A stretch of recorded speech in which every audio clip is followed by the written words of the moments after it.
Goeienaand, voor slaaptyd vanaand en die volgende paar aande kom ons lees uit die eerste brief van Petrus.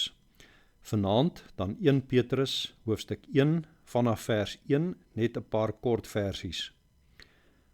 Van Petrus, 'n apostel van Jesus Christus, aan die uitverkorenes van God, vreemdelinge in die wêreld, wat verspreid woon in die provinsies Pontus, Galasië, Kappadosie, Asië en Bitinië. Soos God die Vader dit vooraf bestem het, het hy julle uitverkies en deur die Gees afgesonder om aan hom gehoorsaam te wees en besprinkel te word met die bloed van Jesus Christus. Mag daar vir julle genade en vrede in oorvloed wees.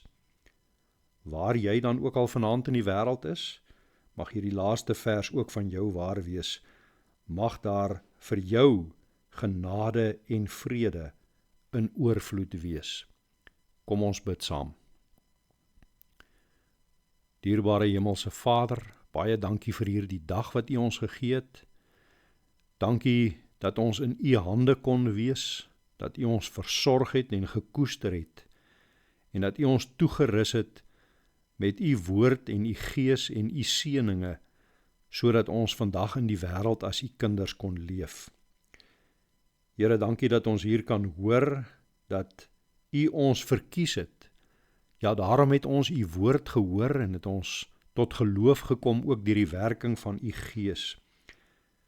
Maar dat U ons ook afgesonder het om aan U gehoorsaam te wees.